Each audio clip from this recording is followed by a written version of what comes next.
Hey everyone, welcome to Unacademy platform and welcome to the short video sections on Unacademy जहाँ पर हम बात करेंगे आज ऑल इंडिया जुडिशियल सर्विसेज की। तो what is this all India judicial services and ये किस तरीके से अलग होती है हमारे आज के टाइम के रिक्रूटमेंट से जो कि जुडिशरी के लिए होता है। तो इस टॉपिक में हमें ये पूरे एक तरीके से मेंस के पर्सपेक्टिव से पढ़ना होगा और इसके अलावा इसमें what are the advantage related to this all India judicial services and what are the disadvantages related to the all India judicial services. जितने भी हम ये वीडियोस बनाते हैं वो सब 20 मिनट्स के अंडर अंडर पूरा आपका एक टॉपिक कवर होता है और ये मेंस के पर्सपेक्टिव से आपके लिए काफ़ी काम में आएगा। अगर मैं ऑल इंडिया जुडिशियल सर्विसेज की बात करूँगा तो ये जीएस पेपर 2 जो है हमारा जीएस पेपर 2 पॉलिटी सेक्शन उसमें आपके लिए ये एग्जिस्ट करता है और इसको आप ऐसे पेपर में भी अप्लाई कर सकते हैं। एंड इस इधर से आपके लिए क्वेश्चन बन सकता है कि ये जो ऑल इंडिया जुडिशियल सर्विस है या फिर अगर हम बात करते हैं कि ऑल इंडिया सर्विसेज वहाँ से किस तरीके से रिक्रूटमेंट होती है। अगर हमें कोई भी एक अपने देश में नई ऑल इंडिया सर्विसेज लेकर आनी है जैसे कि आईएएस आईपीएस ये क्या होते हैं, तो ये सब ऑल इंडिया सर्विसेज होते हैं। तो अगर हमें नए आईएएस आईपीएस के जैसे कोई एक पद लेकर आना है तो उसमें कहाँ से परमिशन लेना पड़ते हैं। राज्यसभा के दो स्पेशल पावर होते हैं, एक पावर होता है हमारा 249 आर्टिकल में और एक पावर होता है हमारा 312 आर्टिकल। तो ये दोनों आर्टिकल जो है वो होते हैं राज्यसभा के स्पेशल पावर के। तो यहाँ पे जो 312 आर्टिकल है वो हमारे लिए बताता है ऑल इंडिया सर्विसेज का क्रिएशन। तो यहाँ से मेंस का प्रीलिम्स का दोनों पॉइंट ऑफ व्यू से ये आपके लिए काफ़ी ज़्यादा इंपॉर्टेंट होता है। Okay, so we will begin this topic and before this I would like to introduce Unacademy platform. Unacademy is India's largest education platform providing education to lakhs of students. जहाँ पर मेरा नाम तारकेश्वर जैन है। I am teaching you PSIR current affair. PSIR का जो batch है optional का that will going to start from tomorrow and the timing will be 11 AM। तो हमारा जो दोबारा से PSIR ऑप्शनल है उसका कल से दोबारा से कोर्स लॉन्च होगा, उसका समय होगा 11 बजे सुबह।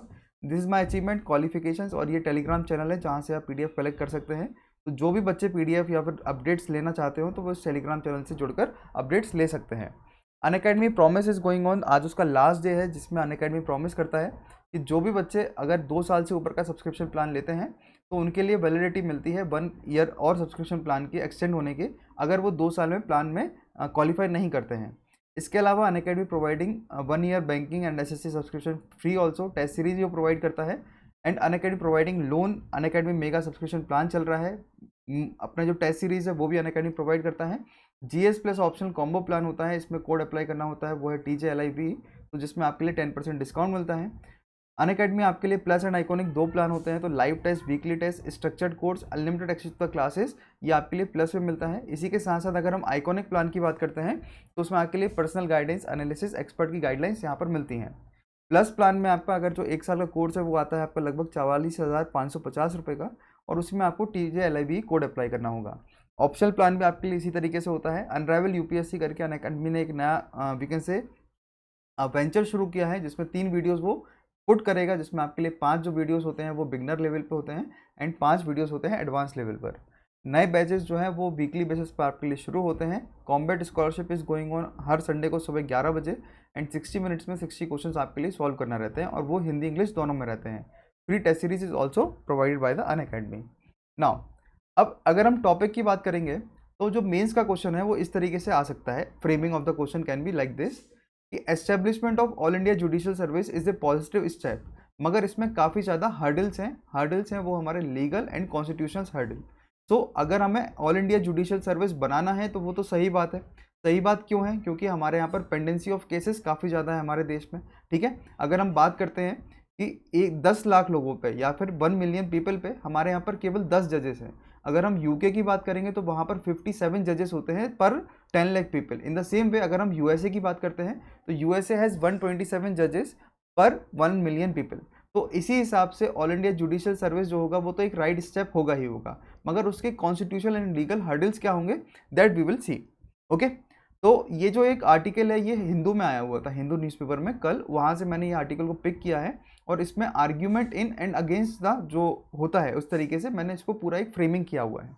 अगर हम शुरू करेंगे तो ऑल इंडिया जुडिशियल सर्विसेज, तो ऑल इंडिया जुडिशियल सर्विसेज में अगर हम बात करते हैं तो किसी भी सर्विस को अगर एस्टेब्लिश करना होता है सरकार को तो वहाँ पर राज्यसभा जो है वो बीच में आएगा। मतलब कि राज्यसभा के पास एक स्पेशल पावर है, वो अंडर आर्टिकल 312 है।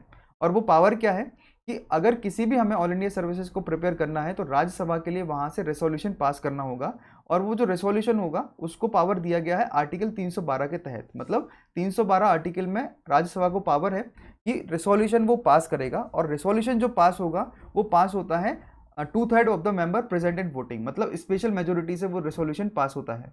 यहाँ से यूपीएससी प्रीलिम्स एग्जामिनेशन में पहले भी क्वेश्चन पूछा गया था कि अगर स्पेशल कोई भी ऑल इंडिया सर्विसेज बनाना है तो राज्यसभा का क्या पावर है और कौन सी मेजोरिटी लगती है। तो वहां पर मेजोरिटी लगती है तो स्पेशल मेजोरिटी होता है, मतलब 2/3 मेंबर प्रेजेंट एंड वोटिंग से राज्यसभा के जो मेंबर हैं वो एक रेसोल्यूशन पास करेंगे, एंड रेसोल्यूशन पास करने के बाद जो वो लॉ होगा वो ऑर्डिनरी लॉ की तरह फिर काम करेगा। मतलब क्या हुआ कि यहाँ पर कॉन्स्टिट्यूशनल अमेंडमेंट एक्ट करने की जरूरत नहीं होती है किसी भी नई सर्विसेज को बनाने के लिए।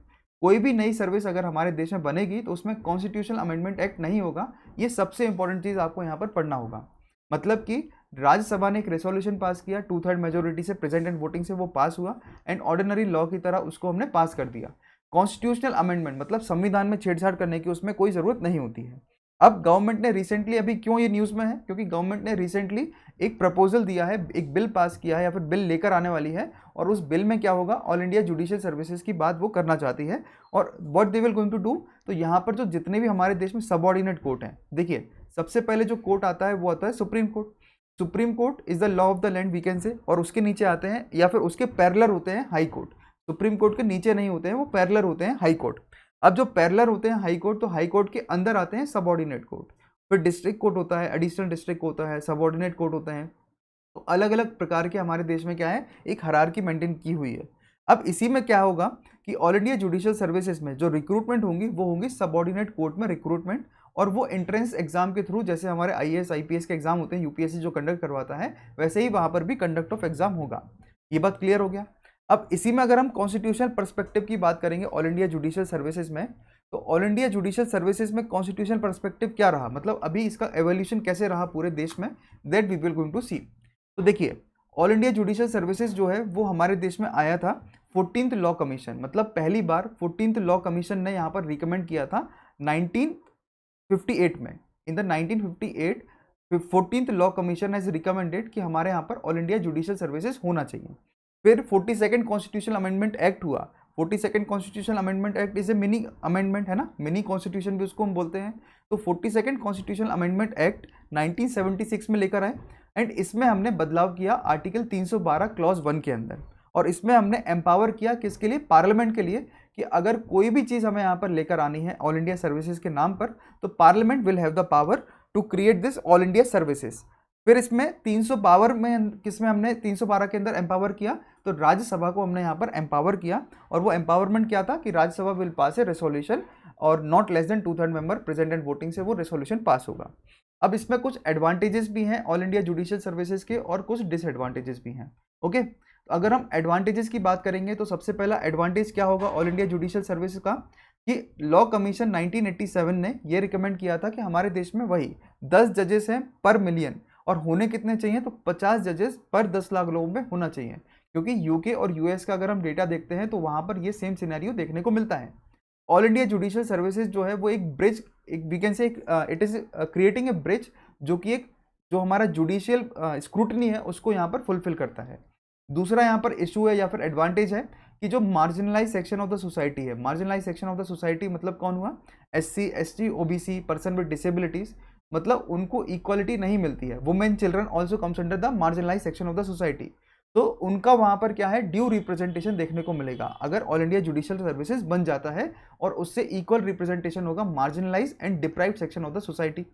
तीसरा यहाँ से आएगा वो होगा अट्रैक्ट करने में टैलेंट पूल, मतलब एडवांटेज क्या होगा ऑल इंडिया जुडिशियल सर्विस का, कि जरूरी नहीं होगा कि उनको एमपी, मतलब मध्य प्रदेश में अगर जुडिशियरी की वैकेंसी है तो उनको वहीं के बच्चे लेने होंगे, they can also take the students from Tamil Nadu as well. तो यहाँ पर अट्रैक्ट होगा talent pool from whole country.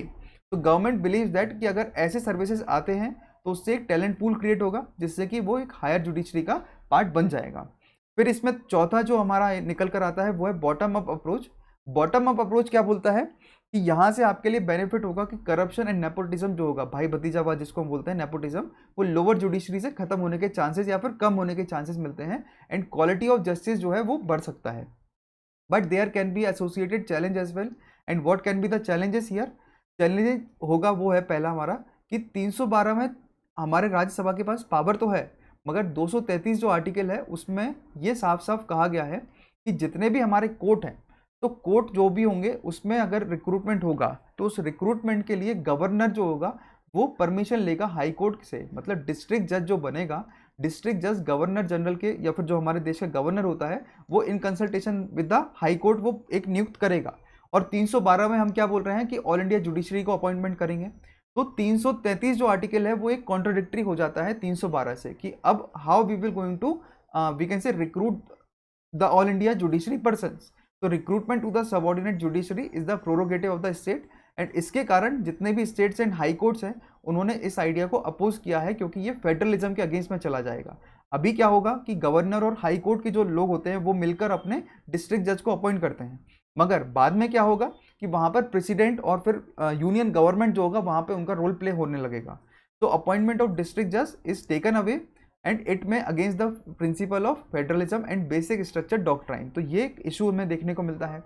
और 233 आर्टिकल क्या है कि अपॉइंटमेंट होगा पर्सन का, पोस्टिंग एंड प्रमोशन जो होगी डिस्ट्रिक्ट जजेस के किसी भी स्टेट्स में वो governor of the state in consultation with the high court होते हैं।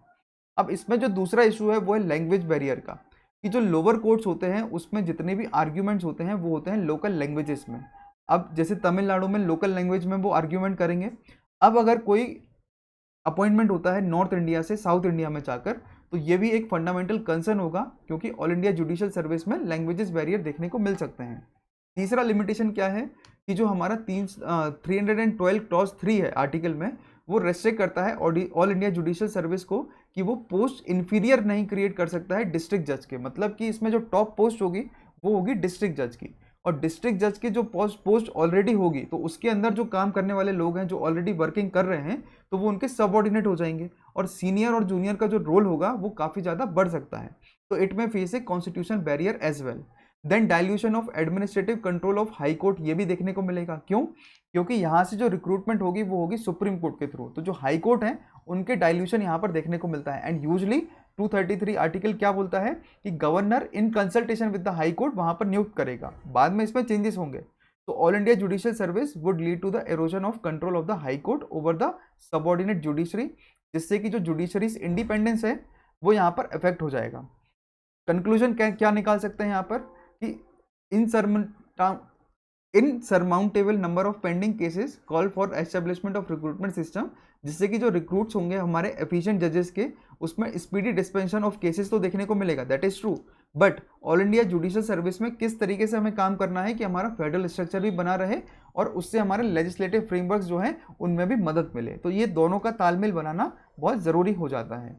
ठीक है, तो ऑल इंडिया जुडिशियल सर्विसेज का इससे ज़्यादा आई डोंट थिंक कि आपको कुछ और पढ़ने की ज़रूरत होगी। This is more than sufficient, आपका एक पूरा टॉपिक यहाँ पर तैयार होता है।